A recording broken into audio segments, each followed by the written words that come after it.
But we should jump into the FTX thing. I feel like you have probably tracked this significantly better than I have. Sort of. So like what I wanted to say about the FTX thing is that, since before you go into it, just for people that have no idea what they even are. Oh, yeah.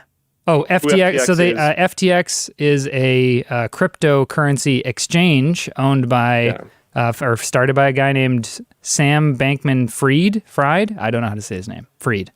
Yeah. And he was like viewed as sort of a prodigy, became a huge billionaire, very rich, loves League of Legends.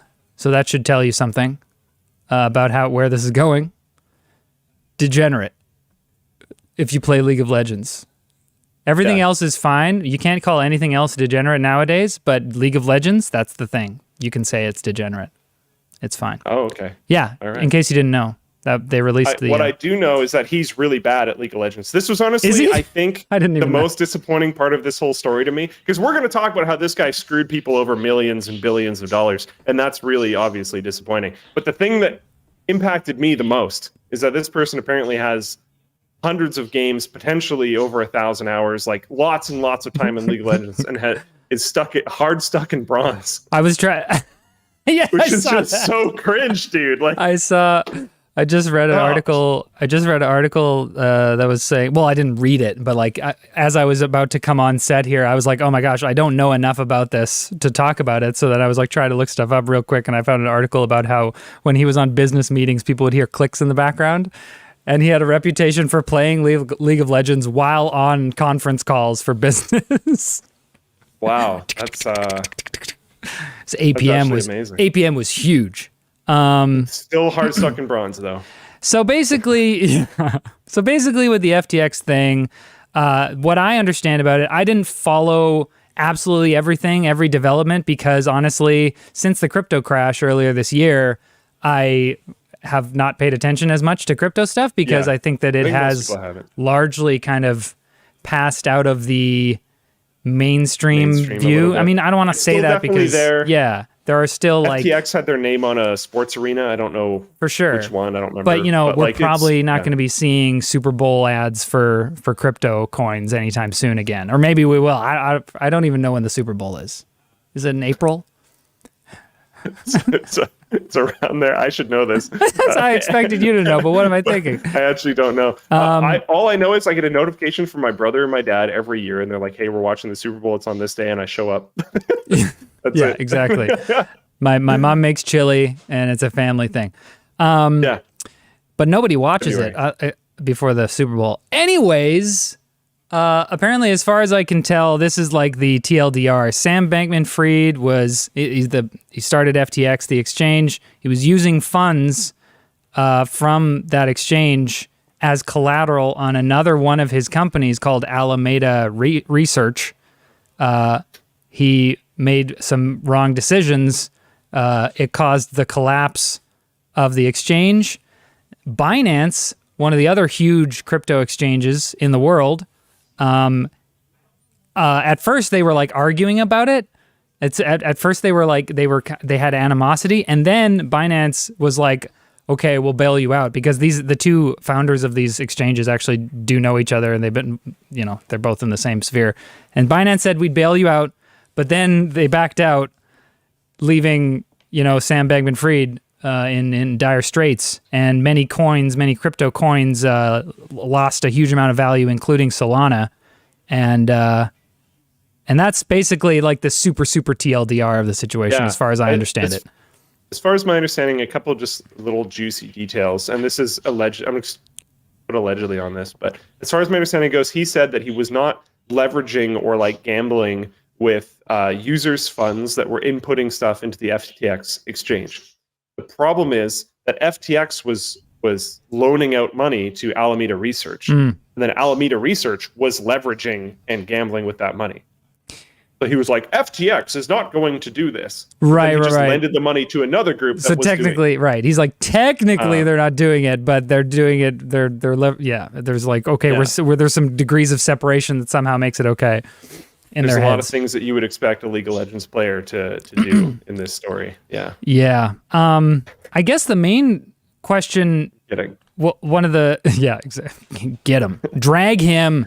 One of the questions that this kind of brought up for me, I guess, was like people have been talking about cryptocurrency and like regulating it for so long, and obviously that kind of goes against. I mean, like you guys brought up the tweet earlier that I thought was hilarious from Jeff Geerling, just being like, it has never made sense. Like the whole idea, the whole point you would get into cryptocurrency is to have a decentralized currency. And then when you put it in an exchange, it's just like, what's the benefit?